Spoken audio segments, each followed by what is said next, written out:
Bonjour à tous. On va juste attendre quelques minutes qu'il y ait un petit peu plus de personnes qui se connectent et on commencera d'ici 2 à 3 minutes le webinaire. Merci pour votre patience.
Très bien. Je pense on va pouvoir commencer et puis si des gens nous rejoignent en cours, c'est sans problème. Donc merci à tous en tout cas de vous être inscrits pour ce webinaire aujourd'hui. L'objectif, c'est de parler du budget, des opportunités sectorielles pour les entreprises françaises, des changements de politique aussi, d'un point de vue fiscal, mais également au niveau des investissements, et pour savoir un petit peu quel est l'impact potentiel sur les entreprises françaises qui sont déjà en Inde, sur celles qui voudraient investir en Inde et voilà, pour discuter des mesures principales annoncées dans ce budget. Donc, je suis Léa Parmentier du cabinet ASA Baker Tilly, donc cabinet indien d'expertise comptable et de conseil. Je prends juste une petite minute pour le présenter. Euh, donc, on a 34 ans d'expérience dans l'accompagnement des entreprises étrangères sur le marché indien, que ce soit pour la création d'entités, pour faire une JV, une acquisition, et ensuite durant la vie de l'entreprise dans le pays, donc d'un point de vue comptable, fiscal, au niveau de l'audit, etc. On a plus de 1000 collaborateurs qui sont répartis sur toute l'Inde dans 8 bureaux. Et on est aussi le membre exclusif du réseau Baker Tilly, le neuvième plus grand réseau comptable au monde. Et je m'occupe personnellement du French Desk. Et c'est pour ça que je suis là aujourd'hui devant vous. Amer, je te laisse te présenter également et présenter rapidement Dentons et Lindiales. Bonjour à toutes et à tous, je suis Amer Farouki, avocat franco-indien, avocat au cabinet Dentons et également avocat conseil auprès de l'ambassade de France en Inde. Je suis trilingue, je parle français, anglais et hindi et je suis spécialisé en droit des sociétés, fusion-acquisition, résolution de conflits entre actionnaires et droit des contrats. Euh, pour ce qui est de Dentons, on est présent dans plus de 86 pays. On est plus de 6000 avocats et en Inde, pardon. En Inde, on est plutôt près de 300 avocats. Euh, Présents dans 6 grandes villes, donc Delhi, Bombay, Bangalore, Chennai, Hyderabad et GIF City, dont je vais vous parler un peu plus en détail plus tard dans notre présentation. Voilà. Merci Amal. Avant qu'on commence, je vais juste rappeler des petites règles simples pour le webinaire. Donc, tout le monde est en mode écoute jusqu'à la fin du webinaire. Si jamais vous avez des questions, vous pouvez les mettre dans la section Q&A et on prendra le temps d'y répondre à la fin du webinaire. Et l'enregistrement sera envoyé à tout le monde demain ou samedi et également avec les slides présentés aujourd'hui. Voilà, donc Amer, pardon, je te laisse la main pour un petit mot d'introduction sur le budget et pour commencer cette discussion. Euh, L'Indian Budget, enfin moi j'appelle ça plutôt la loi de finances indienne. Bien, chaque année c'est quelque part un moment stratégique, parce qu'il ne s'agit pas seulement d'une répartition de chiffres ou d'allocation de budget pour différents secteurs ou ministères seulement, mais vraiment une véritable déclaration d'intention au gouvernement, enfin du gouvernement plutôt. Et ce budget, il vient définir des priorités économiques du pays. Et il va venir envoyer des signaux auprès des investisseurs, des entrepreneurs, mais également des investisseurs indiens, mais également étrangers. Et au lieu de reprendre la loi de finances section par section, on va plutôt avoir l'intention de vulgariser l'Indian Budget et analyser son impact qu'il va avoir sur vos entreprises, sur les entreprises françaises et indiennes. Et on va chercher à mettre en avant les impacts concrets pour vos entreprises qui souhaitent se développer ou pour celles qui ont déjà une présence, tout simplement. Donc, cette loi de finances, elle définit les priorités économiques du gouvernement et trace quelque part la feuille de route pour l'année et les années à venir. Et dû pour certains d'un air moqueur comme une lettre au Père Noël, ou bien des lignes de conduite à tenir pour certains ministères ou pour certains secteurs clés. Et c'est aussi un budget en réaction au mouvement de capitaux chinois.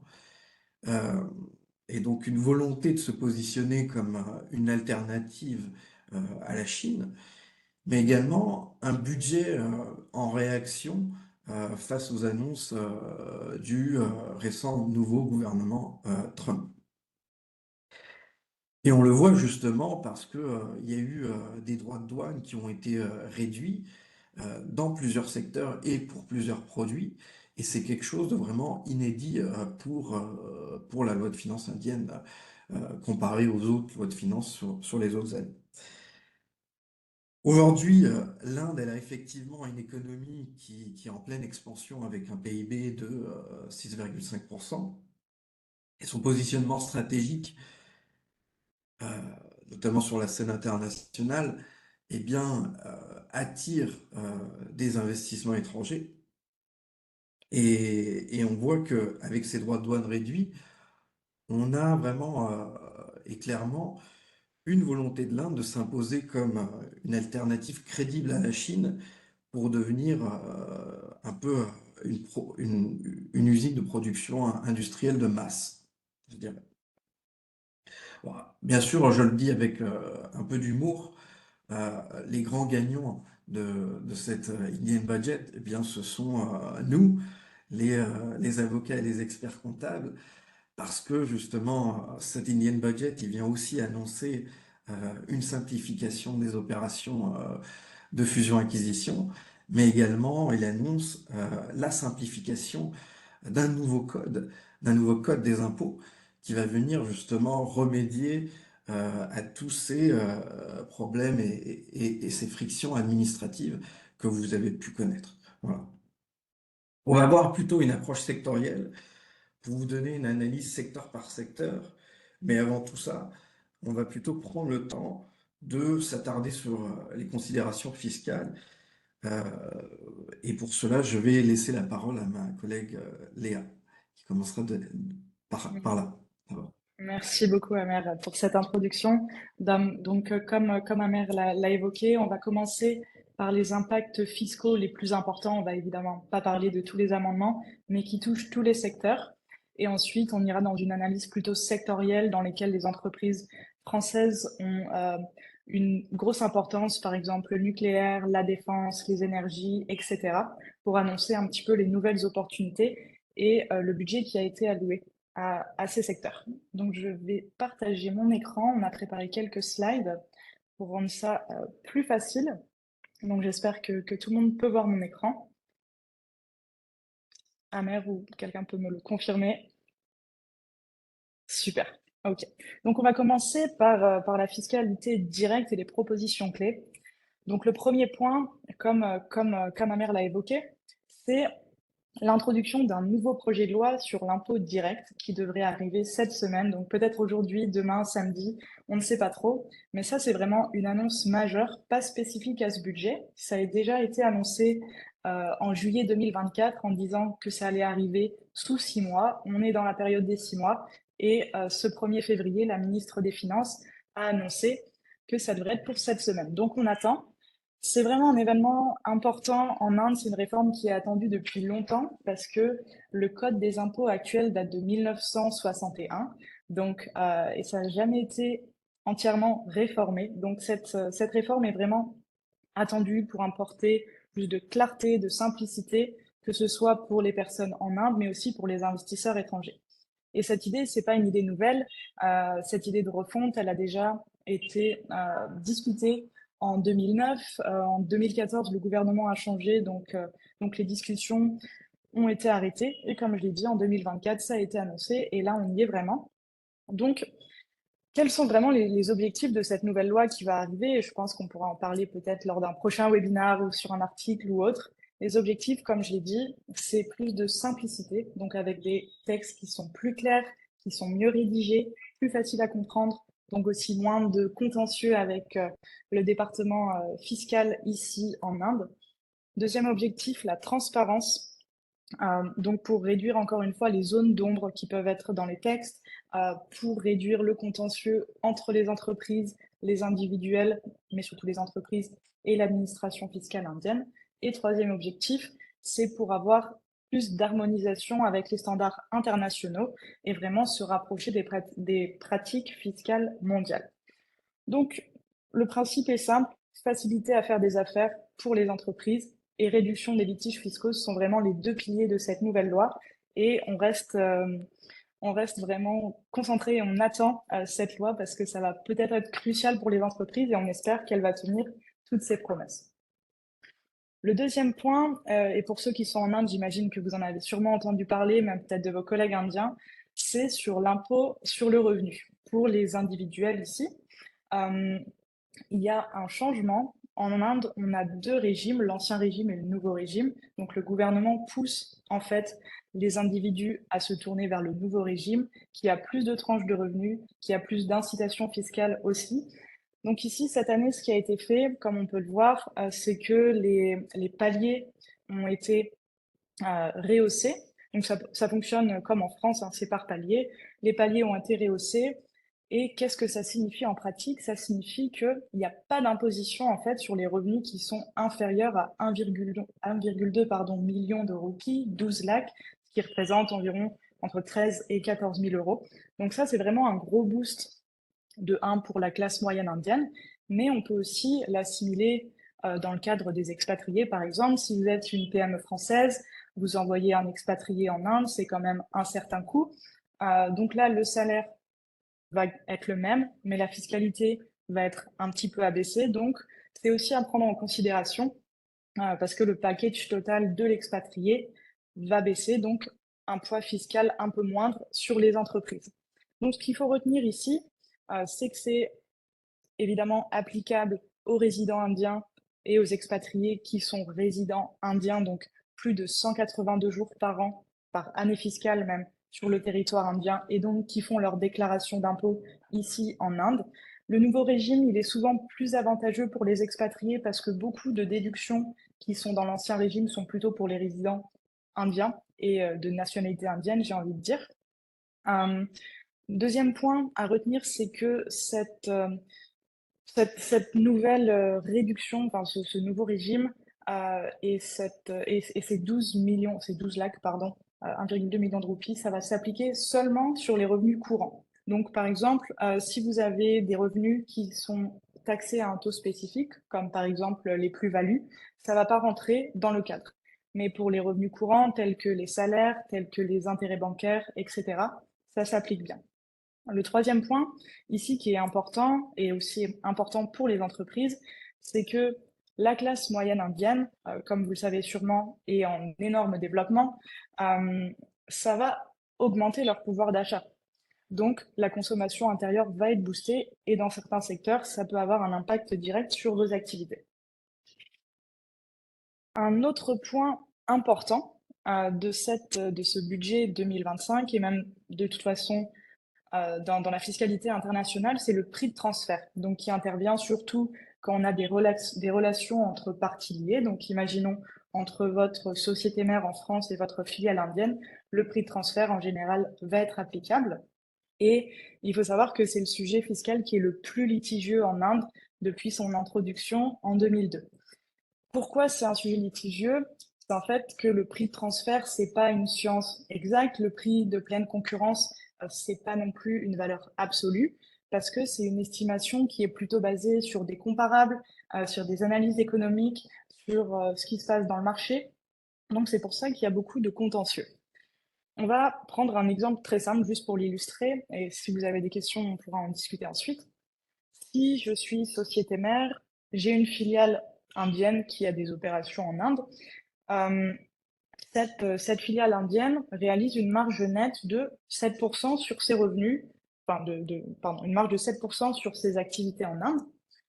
Tous les ans, il va y avoir un audit qui est fait, dont un audit fiscal. Imaginons que l'administration indienne, en fait, elle va comparer cette marge, ces 7%, avec d'autres valeurs du marché, des entreprises qui sont dans le même secteur, qui ont le même type de transaction. Et ces marges, disons qu'elles affichent plutôt 15%. Donc ici, l'administration indienne, qu'est-ce qu'elle va faire? Elle va venir contester le prix qui est appliqué, ces 7%, et va essayer de négocier peut-être un 9 ou 10% pour refléter une marge qui est plutôt alignée avec les données du marché. Donc c'est pour ça qu'il y a beaucoup de contentieux, c'est parce que c'est encore une fois que de la comparaison, et donc le contentieux arrive. Maintenant, c'est quelque chose qui est très fréquent en Inde. Il y a deux options qui existent au jour d'aujourd'hui pour sécuriser le prix de transfert. J'en parle très rapidement pour ensuite voir comment les annonces de ce budget 2025 vont changer et faire avancer les choses. Donc la première solution pour réduire les litiges, c'est l'Advanced Pricing Agreement, qu'on appelle APA. Qu'est-ce que c'est? C'est un accord qui est négocié entre l'administration fiscale indienne et l'entreprise sur un prix de pleine concurrence qui va être applicable pendant 9 ans. 4 ans en arrière et 5 ans dans le futur. Ces agreements, ils peuvent être unilatéraux, donc entre l'administration indienne et l'entreprise, ou bilatéraux. Donc ici, on aurait aussi l'administration fiscale française qui est en discussion. Le problème, c'est que pour arriver à ces accords, ça prend énormément de temps, au moins 2-3 ans pour un unilatéral, donc encore plus pour un bilatéral, et c'est très coûteux. La deuxième option qui existe pour réduire un petit peu le litige, c'est ce qu'on appelle les règles de safe harbor.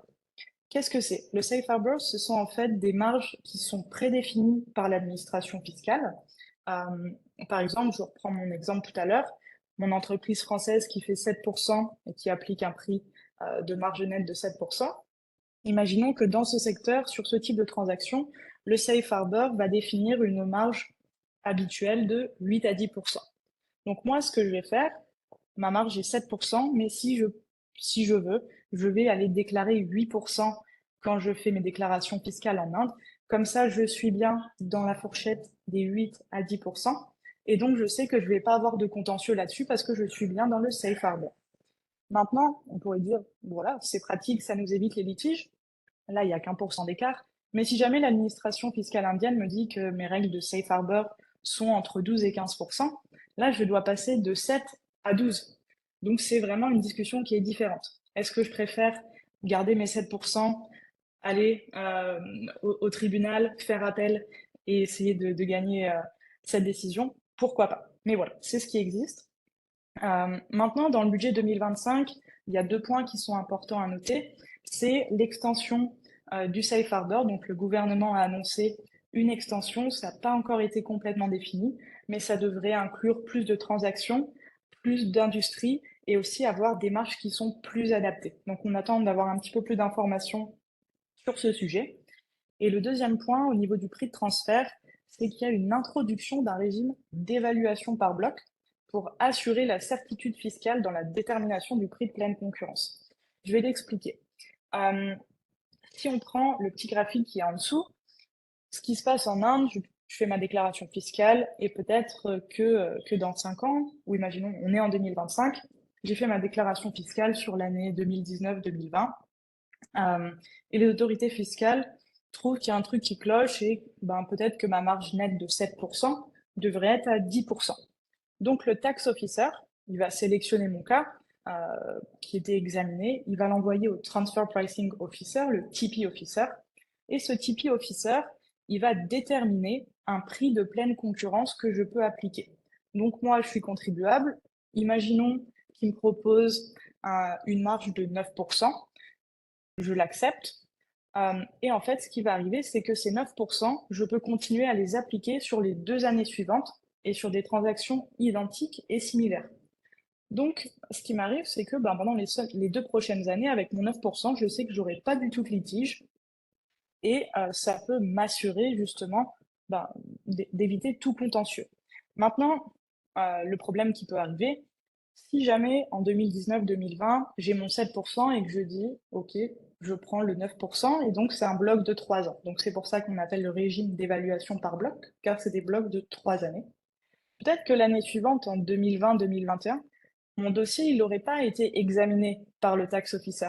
Donc j'aurais appliqué une marge de 9% alors que ma marge de 7% aurait été très bien. Donc c'est le risque. Après, voilà, encore une fois, c'est une décision de l'entreprise, mais ça sera beaucoup plus rapide, beaucoup plus simple, et ça permet d'avoir une certitude fiscale au moins sur 3 ans. Dernier point dont je vais parler sur la fiscalité directe, c'est un nouveau délai pour pouvoir corriger sa déclaration fiscale. Donc ça peut être des individuels, mais là on va parler surtout au niveau des entreprises. Donc le gouvernement, il a offert une possibilité en fait aux entreprises qui existait déjà mais qui était limitée à 3 ans. Il l'a étendue de 2 ans pour pouvoir corriger la déclaration fiscale. Parce que qu'est-ce qui se passe au jour d'aujourd'hui? Imaginons, toujours mon entreprise française, travaille sur un projet en Inde, j'ai des revenus qui sont liés à ce projet, euh, et j'oublie d'en déclarer une partie. Ça peut arriver. Et il est trop tard pour rectifier ma déclaration fiscale que j'ai déposée il y a déjà 3 mois. Donc, il y a deux possibilités. Soit personne ne le détecte, tant mieux pour moi, mais honnêtement, avec la digitalisation aujourd'hui de toutes ces procédures fiscales, il y a peu de chances que ça arrive. Deuxième possibilité, c'est que les administrations fiscales indiennes le détectent, m'envoient une mise en demeure et après va me demander évidemment de payer cet impôt majoré de pénalités et d'intérêts. Ou on peut aller encore une fois au niveau du contentieux. Donc c'est ce qui existe pour le moment. Donc ces règles ont été, comme je l'ai dit, allongées. On pouvait corriger au bout de 3 ans. Maintenant, ça a été allongé jusqu'à 5 ans. Mais l'inconvénient, c'est que le taux, comme on le voit, l'impôt supplémentaire à payer est de 60 et 70%. Comment ça fonctionne? Je vais vous expliquer rapidement. Donc, si j'ai un revenu additionnel de 100 que je veux déclarer, imaginons, au bout d'un an, le taux normal d'imposition en Inde, on va prendre un taux de 30% pour une entité résidente. Donc, on est bien dans la première case du tableau, jusqu'à 24 mois, 25% d'impôt supplémentaire. Donc, le taux effectif que je vais devoir payer sur ces 100, ça va être mes 30% de base plus 25% de 30%. Donc, en fait, les 25, 50, 70, 60, 70, pardon, s'appliquent sur le taux normal. C'est pas un taux qui va directement sur le revenu. Donc, on arrive à un taux effectif de 37,5%.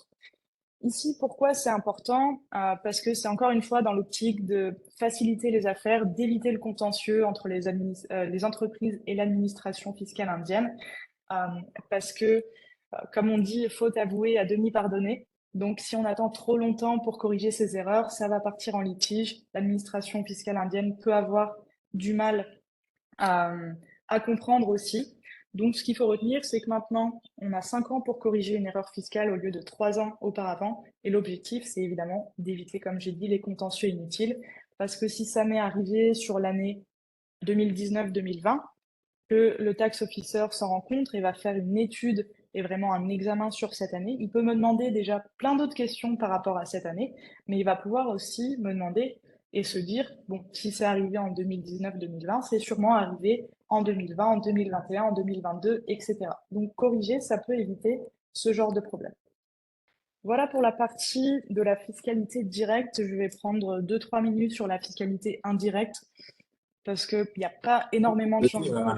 Léa, enfin, Ouais, juste avant que tu passes à ça, ouais. enfin, ce qui a été dit avant, c'est vraiment une prise de conscience de la part du gouvernement vis-à-vis des contentieux qui avaient fait quelque part scandale et qui avaient fait quelque part ruiner la réputation de l'Inde sur le ease of doing business en Inde. Donc, je pense notamment aux contentieux de Vodafone, aux contentieux de KRN, sont des dossiers emblématiques qui revenaient en fait sur le devant de la scène à chaque fois pour reprocher à l'Inde d'avoir vraiment des sujets sur les prix de transfert et des sujets sur les redressements fiscaux. Donc on voit bien que c'est vraiment une bonne prise de conscience Mhm. pour plaire non seulement aux investisseurs étrangers, mais aussi euh, aux investisseurs indiens même, parce que c'était pas seulement un sujet pour les investisseurs étrangers, mais aussi pour les Indiens.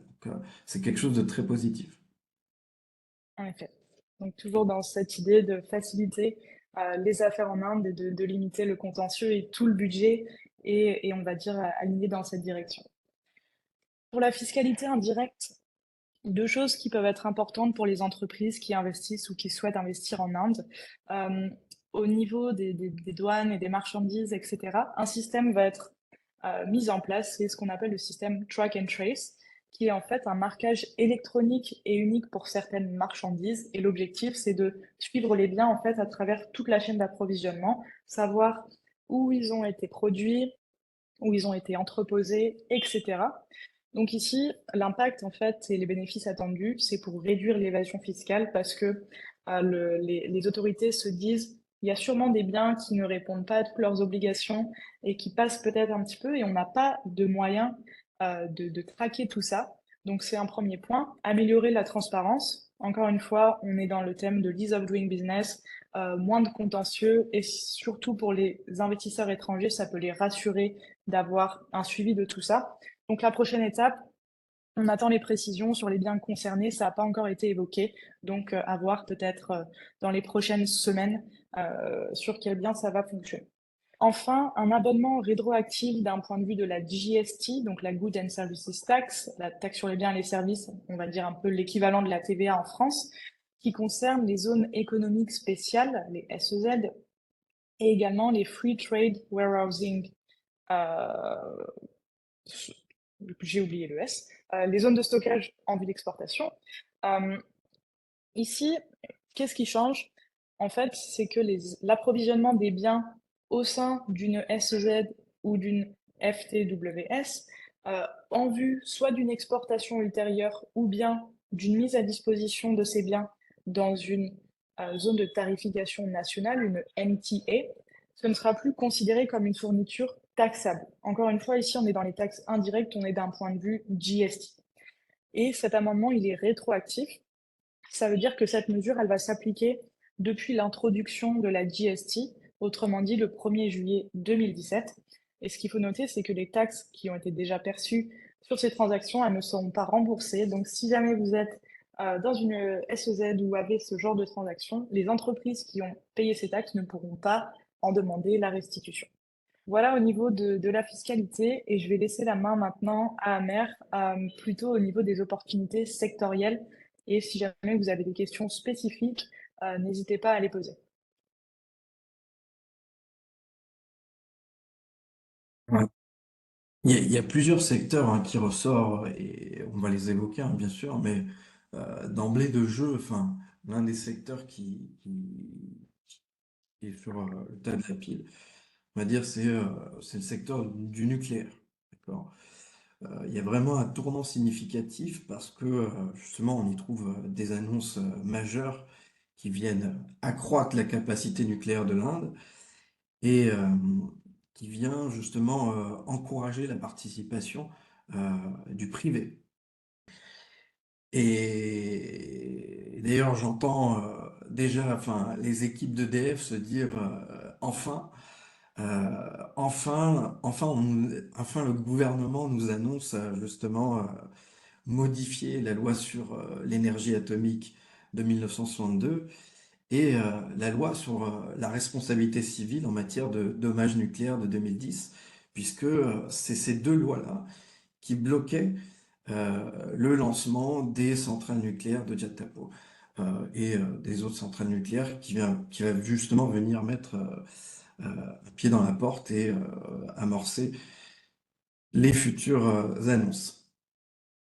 Cette loi de finances, elle fixe également des objectifs de capacité nucléaire qui paraissent, à mon sens, raisonnables et objectifs, parce que, elle prévoit de développer au moins 100 gigawatts d'énergie nucléaire d'ici 2047, avec un objectif intermédiaire de 20 gigawatts d'ici 2032. Et pour vous donner un ordre d'idée, on est actuellement à une capacité nucléaire installée d'environ 8 gigawatts.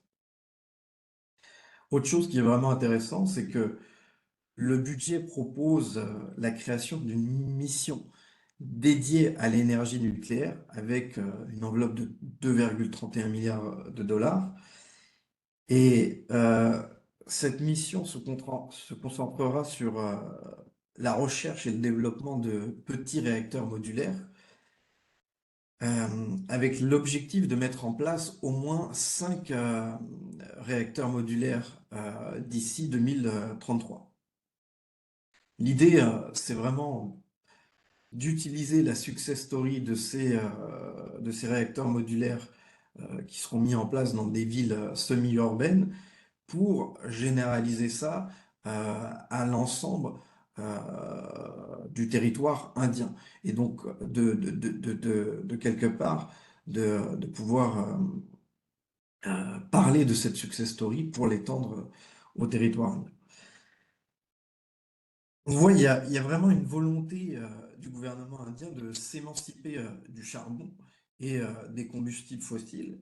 Et c'est pourquoi l'Inde ambitionne d'ailleurs de devenir un leader mondial sur d'autres énergies, hein, donc dans le domaine de l'hydrogène et également du solaire. Et pour ce faire, le gouvernement a annoncé des réductions de droits de douane sur les composants utilisés pour les panneaux solaires, pour les batteries pour les véhicules électriques. Et par exemple, les droits de douane sur les matières utiles, pardon, permets-moi, sur les matières premières qui sont utiles à la fabrication des batteries de lithium, eh bien, toutes ces matières premières, il va y avoir pour certains une exemption de droits de douane et pour plusieurs d'entre eux des réductions de droits de douane. Et donc, ça va justement venir réduire le coût de fabrication de ces véhicules électriques et encourager justement l'adoption de véhicules électriques. Par véhicule électrique, c'est pas seulement des véhicules 4 roues, mais également des véhicules 2 roues sur lesquels le gouvernement indien vient miser. Et c'est peut-être le moment pour Citroën justement de nous vendre ces fameux scooters électriques en Inde. Au-delà de cette remarque, eh bien, l'Inde, elle cherche vraiment à se donner les moyens pour atteindre une capacité de 500 gigawatts d'énergie non fossile d'ici 2030. Et là aussi, pour vous donner un ordre d'idée, en janvier 2025, pardon, la capacité totale des énergies renouvelables, elle était de 217 gigawatts, avec des ajouts de 24 gigawatts en solaire et 3 gigawatts en éolien au cours de l'année précédente. Là aussi, on voit que c'est pas quelque chose de démentiel, mais vraiment de raisonnable comparé au précédent budget. Après, il y a tout de même là aussi une volonté de soutien à la fabrication nationale et donc il y a quand même le spectre du Make in India qui demeure et qui va rester.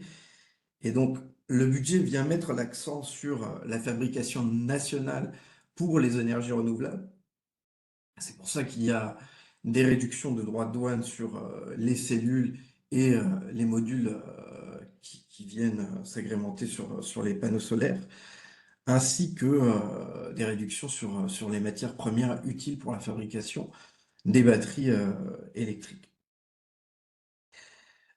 Pour rappel, tous les fabricants de panneaux solaires ont l'obligation, d'ici 2026, de sourcer localement en Inde. Et donc, pour tout ce qui est fabrication de panneaux solaires à partir de cellules, ça devra être fait localement en Inde, sous peine de sanctions ou sous peine d'avoir des interdictions d'importation depuis la Chine, parce que justement l'intention, c'est de s'émanciper de cette dépendance de la Chine. Je, je vais souligner un dernier point, enfin peut-être sur l'automobile et là aussi, enfin, mais c'est pas sur les véhicules électriques, c'est plutôt une volonté d'avoir des véhicules alimentés en hydrogène. Et pour cela, le gouvernement indien a alloué dans son budget une ligne à hauteur de 68 millions dollars, 68 millions de dollars pour la R&D sur l'hydrogène. Euh, on va voir ce que ça va donner, mais voilà, enfin, c'est quelque part ambitieux de la part de l'Inde qui a encore des efforts à faire sur l'hydrogène. On va passer maintenant au secteur de l'assurance. Si tu veux bien changer de slide, Léa. Bon, sur le secteur de l'assurance, c'est quelque chose d'assez intéressant. On voit que le budget vient augmenter le plafond des investissements directs étrangers dans le secteur de l'assurance à 100%, ce qui permet justement aux compagnies d'assurance d'être détenues à 100% par des capitaux étrangers. Et donc cette mesure, elle vise essentiellement à améliorer euh, la concurrence et à offrir une gamme plus large de produits d'assurance aux consommateurs indiens. On est passé sur les 25 dernières années d'un seuil de 26 à 49%. De montant, on était plutôt à 74 et aujourd'hui, on est à 100%. Alors que l'assurance était un peu encore un dernier bastion des secteurs protégés, des secteurs fermés aux investisseurs étrangers. Et maintenant, je ne sais pas si on peut dire qu'il y aura ou pas une ruée vers l'or, mais les acteurs de l'assurance qui sont déjà présents comme Amundi SBI, Bharti AXA, Allianz, Generali, qui sont en fait présents vraiment sous forme de JV, hein, justement à cause de ces restrictions sectorielles, eh bien, on va éventuellement voir une volonté de grappiller des actions, euh, de leur part, enfin, auprès de leurs partenaires indiens, de leurs actionnaires indiens. Et donc, effectivement, il va y avoir plusieurs acquisitions dans le secteur de l'assurance sur cette année, sur les années qui viennent, et j'en suis bien sûr convaincu. Maintenant, te céder la parole, Léa, pour parler Oui, de je- pardon, hop. Donc l'aéronautique. on va parler un petit peu de l'aéronautique, de la défense et du spatial qui représentent quasiment 50% des investissements directs étrangers et des échanges, on va dire, entre la France et l'Inde.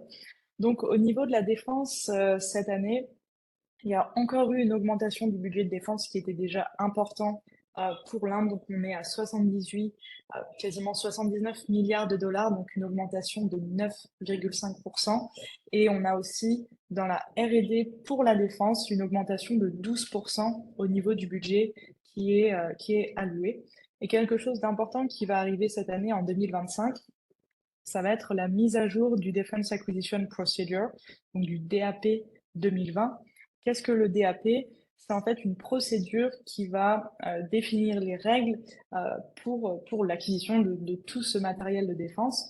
Par exemple, en 2020, ce qui est entré en vigueur, c'est que euh, si une entreprise étrangère, par exemple, vendait ici en Inde mais ne produisait pas en Inde, il fallait que ces produits aient au moins 30% de contenu local sourcé en Inde dans ces produits. Donc on est toujours dans cet objectif du Make in India et je pense, et on pense en fait qu'en 2025, peut-être que ces 30% vont augmenter. On verra bien, ça va arriver dans quelques mois. L'objectif, encore une fois, c'est de booster la fabrication locale d'équipements aéronautiques, spatiaux, toujours dans le domaine de la défense. Euh, donc ça, c'est le premier point. Au niveau du spatial, encore une fois, pas mal de collaboration entre la France et l'Inde, entre le CNES et l'ISRO également, depuis les années 60, il me semble. Donc ici, un petit point du budget qui est dans cette bonne direction. Il faut rappeler déjà que l'année dernière, le secteur du spatial a été ouvert aux investissements directs étrangers dans trois différents seuils. Il y a des seuils à 49%, à 74% et à 100%, selon les produits, selon l'utilisation aussi. Mais ce qui a été euh, ajouté dans ce budget, c'est que les droits de douane aux importations liées aux installations au sol pour satellites, aux pièces détachées et aux équipements nécessaires à la construction des véhicules de lancement et au lancement de satellites, c'est exonéré de droits de douane et cette exonération a été étendue. Donc encore une fois, on est dans un encouragement du Make in India et d'apporter en fait le matériel nécessaire à tout ce domaine spatial. Troisième point, c'est la MRO, donc Maintenance, Repairing and Overhaul, donc la maintenance de vos appareils. Encore une fois, lors du dernier budget en juillet 2024, les droits de douane ont été abaissés. On a eu pendant ce budget une extension du délai de réexport des marchandises qui sont importées pour réparation de 6 mois à 1 an. Donc encore une fois, l'Inde vraiment veut se placer comme un hub dans le secteur de la MRO. Au cours des dernières années, le taux de GST a drastiquement baissé. On était à 18% sur toutes ces opérations. Maintenant, on est à 5% parce que on était à moins de 10% des appareils indiens qui étaient en fait maintenus ici en Inde. En général, les appareils allaient à Singapour, en Malaisie, à Dubaï, parfois même en Europe, où la fiscalité était beaucoup plus faible. Au niveau de la MRO, les IDE, les investissements directs étrangers, sont ouverts à 100%. Le gouvernement est en discussion aussi pour un PLI scheme, donc une incitation à la production. Donc on a vraiment beaucoup d'incitations pour ce secteur. Et enfin, l'aviation civile. Donc vous avez sûrement entendu l'année dernière toutes les commandes de Air India et de Indigo pour des appareils de chez Airbus. Ça rentre aussi dans le programme UDAN qui vise en fait à améliorer la connectivité régionale, surtout dans les zones reculées de l'Inde. On a 120 nouvelles destinations qui vont être ouvertes sur les 10 prochaines années. On va avoir sûrement 40 millions de passagers en plus. Il y a énormément d'aéroports qui sont en construction. Le gouvernement pousse vraiment là-dessus. Encore une fois, pour améliorer la connectivité régionale, intégrer tous les États, les villes un peu reculées, dans les zones montagneuses, par exemple, au pays entier. Et ça peut se faire avec des petits aéroports, des aérodromes, des héliports, etc. Amer, je te laisse reprendre la main sur ce secteur. Et je regarde deux petits points, enfin, sur la défense, en fait, il y a plutôt une volonté, en fait, de moderniser les soldats indiens. Et par moderniser les soldats indiens, c'est-à-dire les équipements des soldats et puis les armes des soldats, en fait, qui certains sont devenus obsolètes. Donc le budget, enfin, il a plutôt ce focus-là, d'accord? Sur l'aviation, faut également savoir que il y a une partie des taxes applicables sur le kérosène, en fait, qui a été supprimée complètement aussi. Donc ça, c'est vraiment intéressant pour les aviateurs aussi. Et donc, il y a aussi un volet maritime aussi, mais qu'on évoquera un peu plus tard si justement un peu de temps, mais je vais peut-être en parler aussi dans ma partie sur Gift City, justement. Donc, il y a vraiment une annonce qui est faite sur Gift City pour pousser les investisseurs étrangers à s'installer à Gift City. Et donc, pour ceux qui ne connaissent pas hein, ce qu'est Gift City, c'est un centre international de services financiers euh, qui s'appelle plutôt en fait Gujarat International Financial Tech City, donc Gift City, qui est un peu un mini île Maurice ou peut-être qui a l'ambition de devenir euh, un mini Dubaï en fait quelque part. Et avec les annonces qui sont faites sur cet Indian Budget, on a un peu l'impression que le gouvernement fait de l'appel de pied auprès de Maersk, auprès de CMA-CGM, auprès de Airbus Leasing, auprès de BNP Cardiff Leasing, toutes ces entités en fait qui font du leasing maritime, mais également du leasing d'aviation. Et donc je vais m'expliquer.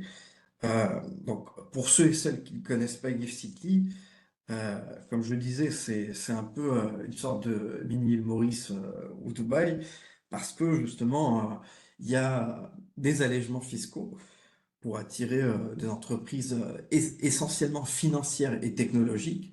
Donc, on propose notamment une exonération d'impôts sur les sociétés pendant 10 ans et au choix sur une période de 15 ans.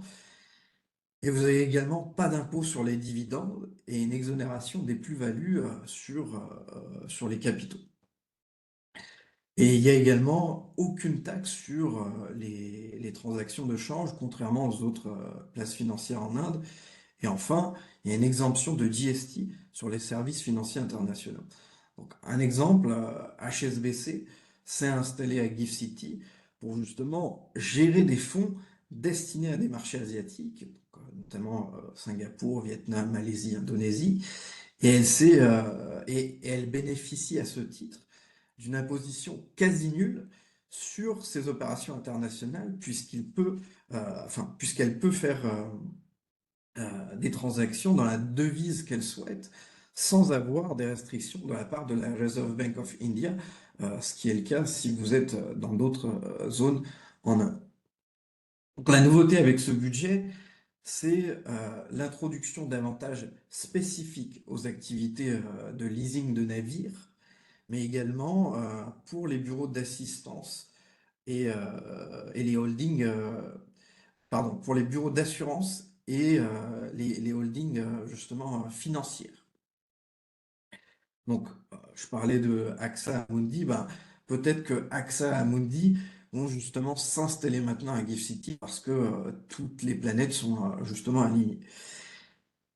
Au niveau de l'assurance, il y a également une mesure qui va vous intéresser et qui m'intéresse moi aussi à titre personnel, c'est l'exemption pour les produits d'assurance vie. Euh, En gros, euh, je vous vends pas des assurances vie, mais bon, les primes que vous allez recevoir au titre de votre police d'assurance dans des bureaux qui sont justement domiciliés à Gift City, eh bien, ces primes-là, elles seront exemptées d'impôts. Donc, cette mesure, elle vise bien sûr à rendre les produits d'assurance plus attractifs pour les investisseurs pour se positionner un peu comme une alternative à Dubaï, Singapour ou Hong Kong, pour attirer non pas seulement des multinationales ou des holdings financières, mais également des personnes avec des revenus assez aisés. Et donc, compte tenu de ces nouvelles annonces, le gouvernement a décidé de prolonger de 5 ans ces avantages fiscaux jusqu'au 31 mars 2030.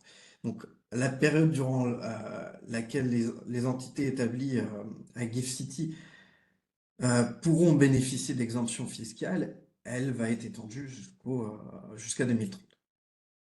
On a jusque-là toutes les grandes banques telles que JP Morgan, Bank of America, HSBC, Barclays. On a également un Français, l'Hôtel Accor, qui est présent, IBM, Google, etc., etc.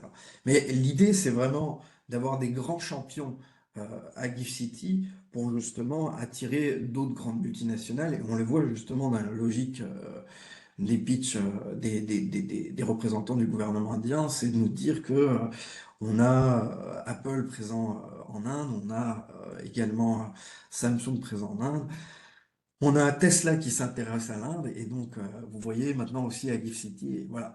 Donc c'est vraiment cette logique-là, et on le voit, ils se donnent vraiment les moyens pour attirer tous ces grands champions. Voilà. Et Je te je vous laisse la remercie, Amer. parole. Oui, je vais m'occuper de cette dernière slide et je vais essayer de faire ça en 2-3 minutes pour qu'on ait du temps aussi pour les questions-réponses. Et je vais repasser en fait sur une annonce de fiscalité directe, mais qui touche seulement un secteur. C'est pour ça qu'on l'a mise ici. On a dans ce nouveau budget le gouvernement indien qui a introduit un régime de taxation présomptive sur le secteur de l'électronique. Je vais expliquer comment ça fonctionne. Comment ça fonctionne? C'est en fait, euh, déjà, ça touche seulement les non-résidents. Donc, par exemple, si vous avez votre entreprise française qui fournit soit des services ou des technologies à des entreprises indiennes qui sont engagées dans la fabrication de produits électroniques en Inde, vous pouvez rentrer dans ce cadre. Et il faut que l'entreprise indienne se soit fait dans le cadre d'un programme notifié par le gouvernement central, comme je l'ai évoqué par exemple tout à l'heure, un PLI scheme.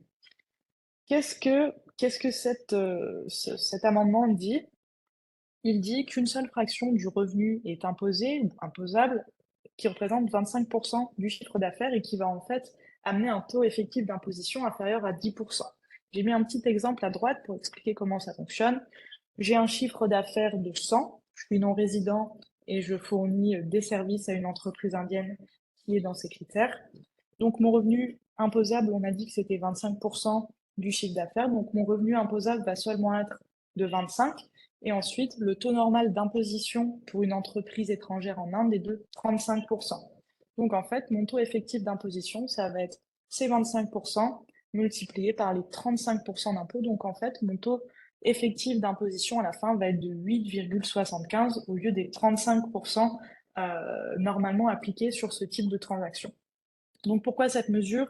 C'est vraiment avec pour objectif de positionner l'Inde comme un hub mondial dans l'électronique. C'est pas une mesure qui existe seulement dans le secteur, c'est aussi sur d'autres secteurs, mais ce nouveau budget met vraiment l'appui ici sur l'électronique, les semi-conducteurs, pour avoir de la simplicité administrative, encore une fois, de la facilité à faire des affaires ici, pour inviter les entreprises à investir dans ce secteur, à faire plus de business avec l'Inde parce que c'est un secteur qui est de plus en plus stratégique, que ce soit pour les semi-conducteurs, les smartphones, comme Amer l'a évoqué juste avant, les composants électroniques et encore une fois, avec pour objectif de se différencier de la Chine et vraiment d'avoir un hub ici présent en Inde. Donc voilà pour la présentation. Si vous avez des questions, euh, avec plaisir. Je suis pas sûre que la Q&A fonctionne. Vous pouvez les mettre dans le chat et il nous reste 5 à 10 minutes pour y répondre.